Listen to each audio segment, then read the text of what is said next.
14వ తారీఖున తెలంగాణ రాష్ట్రమంతా టీవీల ముందుకు రాబోతా ఉన్నారు. టీవీల ముందర కూర్చొని ఫోన్లలో పట్టుకొని యూట్యూబ్లో ఇట్లా ఎప్పుడు వస్తాడు, ఏం మాట్లాడతాడు అని ఇట్లా కూర్చుంటారు. తుర్రుగా కళ్ళేసుకొని ఏం మాట్లాడతాడు. 14న కరీంనగర్ వేదికగా గంగుల కమలాకర్ అధ్యక్షతన బీసీ మహాగర్జన జరగబోతా ఉన్నది. బీసీ మహాగర్జనల పెద్ద మనిషి రాబోతా ఉన్నాడు. ఏం మాట్లాడతాడు? 20 నిమిషాలు మాట్లాడతాడు. మన వరంగల్ సభ రజతోత్సవ సభలో 22 నిమిషాలు మాట్లాడిన పల్లెత్తు మాట కూడా రేవంత్ రెడ్డి మా పేరు తీయలే. మన ముఖ్యమంత్రి గారేమో 2 నిమిషాలకు ఒకసారి కేసీఆర్ పేరు తీస్తుంది. అంటే ముఖ్యమంత్రి గారు అంటే కేసీఆర్ గారికి అంత చులకననా? మా ముఖ్యమంత్రి గారి పేరు తీయారా మీరు? అట్టెట్లా మీ పేరు ఆయన ఎన్నిసార్లు చేస్తుండు? మాజీ ముఖ్యమంత్రి మీరు ఉన్నారని ఎన్నిసార్లు గుర్తు చేస్తుండు తెలంగాణ ప్రజలకు మీరు? మీ పేరు తెలంగాణ పేపర్ ఏదో రాసుకొచ్చి రంగంలోకి గులాబీ బాస్ సీరియస్ కార్యాచరణ రూపొందిస్తున్న కేసీఆర్, వ్యవసాయ క్షేత్రంలో కేటీఆర్ హరీష్తో భేటీ, విలీన విష ప్రచారాన్ని తిప్పికొట్టాలని సూచన, బీఆర్ఎస్ను ఎదుర్కోలేక చిల్లర చేష్టలు, లోకల్ బాడీ ఉప ఎన్నికలకు సిద్ధం కావాలి, మన సత్తా ఏందో ఎన్నికల్లో చూపిద్దాం, ఫిరాయింపు ఎమ్మెల్యేలపై మరింత కొట్లాడాలి, కాంగ్రెస్ బీజేపీ బంధాన్ని ప్రజల్లోకి తీసుకెళ్లాలి, పీసీ ఘోష్ రిపోర్ట్ వచ్చే వరకు వెయిట్ చేద్దాం, 14న జరిగే బీసీ సభతో మనమేంటో చూపించాలి, కవిత ఇష్యూ కూడా ఏదోటి తేల్చేద్దాం, పార్టీ నేతలకు గులాబీ అధినేత కేసీఆర్ దిశానిర్దేశం. దీంట్లో బీజేపీ బీఆర్ఎస్ విలీనం అనే ఒక మాట వస్తున్నది కదా, సాక్షాత్తు తన కడుపున పుట్టినటువంటి బిడ్డనే మాట్లాడింది కాబట్టి దాని మీద ఎలా స్పందిస్తుండే? ఎవడు మనం కలుపుతామా పార్టీని? ఇంకా మనం కలుపుతామా? అవుతుందా మనతోటి? అంతనే అవుతుందా మనం కలుపు మనం తట్టుకున్నాడు? కేసీఆర్ మాటల ప్రవాహం, మాటల యుద్ధం 14న చూడబోతా ఉన్నాం. 20 నిమిషాలు కాకపోతే అర్ధగంట సేపు మాట్లాడతాడు. నిజంగా అమ్మతోడు చెప్తున్నా, నేను ఇప్పటి వరకు కేసీఆర్ అంటే నాకు నచ్చదేమో కానీ ఆయన ప్రెస్ మీట్ అల్లా చూసేది బూతు పదం లేకుండా తెలంగాణ యాసలా ఇచ్చి పడేసేది. మన ముఖ్యమంత్రి గారు మాట్లాడతారు 5 నిమిషాలు మాట్లాడుతూ పొట్ట జీలుస్తా, పేగులు మెడలు వేసుకుంటా, బట్టలు చింపుతా, చెంపల వల్ల కొడతా, గివి తప్ప ఇంకేముండవు. ఏమైనా ఇచ్చినావా అంటే నువ్వు అట్టెట్లాడుతావు? అట్టాడితే నేను లోపలేస్తా, మైక్ ముందల పెట్టొద్దు, నువ్వు గ్రామాలలో పెడితే నోటీస్ పంపిస్తా. ఇది ఇక దీని మీద ఏం టాపిక్ నడుస్తూ ఉన్నది? విలీనం అనే విష ప్రచారాన్ని తిప్పికొట్టడంలో కేసీఆర్ గారు ఒకసారి మళ్ళీ మీటింగ్ పెట్టి మైక్ పట్టుకొని జై తెలంగాణ అని అన్నాడు అనుకో, విలీనం లేదు, ఇంకా మొత్తం వినాశనమే. ఈ ప్లాను ఈ స్కెచ్ చేసిన వాళ్ళంతా వినాశనమే. విలీనం అనేది దాని మీద క్లియర్గా మాట్లాడబోతా ఉన్నారు 14వ తారీఖున. ఇంకొకటి ఏముంది? బీఆర్ఎస్ని ఎదుర్కోలేక చిల్లర చేష్టలు, బీఆర్ఎస్ని ఎదుర్కోలేక చిల్లర చేష్టలను ఒకటి రాసుకొచ్చు. అంటే కొన్ని జరుగుతూ ఉన్నాయి సార్, మీ పార్టీలో కూడా కొన్ని జరుగుతూ ఉన్నాయి.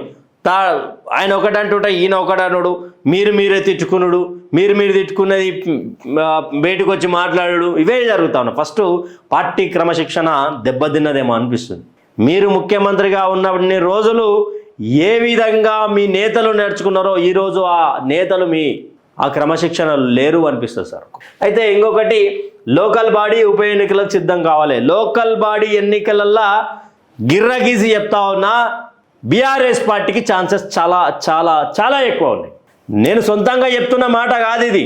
గ్రామాలకు మీ కాంగ్రెస్ వాళ్ళను లేకపోతే మన భారతీయ జనతా పార్టీ సర్వేలను పంపిరి, బీఆర్ఎస్ గెలుస్తుందా లేదో మన సర్వేలే చెప్తాయి. బీజేపీ పార్టీ నుంచి అయినా సరే, కాంగ్రెస్ పార్టీ నుంచి అయినా సరే, ఎవరైనా సర్వేలను పంపిరి.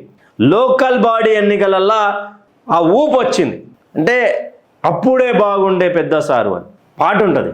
ఆ సింగర్ ఎవరో తెలియదు కానీ అప్పుడే బాగుండే పెద్ద సారు, కరువు వచ్చి పడ్డది కేసీఆర్, ఆ పాట గ్రామాన ఇప్పుడు తిరుగుతూ ఉన్నది. కాలువలు ఎండిపోయినటువంటి సిచ్యువేషన్ వరంగల్లో కనిపిస్తూ ఉన్నాయి. ఇప్పటికిప్పుడు మన బీజేపీ వాళ్ళన్నా సర్వేలను పంపిరి, కాంగ్రెస్ వాళ్ళన్నా పంపిరి. బీఆర్ఎస్కు పట్టం కడతారా లేదా తెలంగాణ ప్రజలు ఒకసారి ఆలోచించురు. ఇప్పటికిప్పుడు జరుగుతాయి. నాయకత్వ లక్షణాలు లోపాలు బీజేపీలో కరువైపోయినాయి. ఇచ్చినటువంటి హామీలు నెరవేర్చక కాంగ్రెస్ విఫలమయ్యారు. వీళ్ళిద్దరికంటే అధికారం అంధకారం కంటే ప్రతిపక్షమే నయం కదా అన్న కాడికి తెలంగాణ రైతన్నలు అందరూ ఊహించుకుంటున్నారు. తర్వాత ఇంకో టాపిక్ ఏంది? పీసీ ఘోష్ రిపోర్ట్ వచ్చే వరకు వెయిట్ చేద్దాం. ఏది? కాళేశ్వరం కమిషన్ మీద. కవిత ఇష్యూ కూడా ఏదో ఒకటి తేల్చేద్దాం. పార్టీ నేతలకు గులాబీ నేత అధినేత కేసీఆర్ దిశానిర్దేశం. తర్వాత ఫైల్ ఫోటో అని ఏదో ఎర్రవెల్లి ఫామ్ హౌస్ సంబంధించినటువంటి ఫోటో అనేది వేసిరు, కానీ అది అవునా కాదు.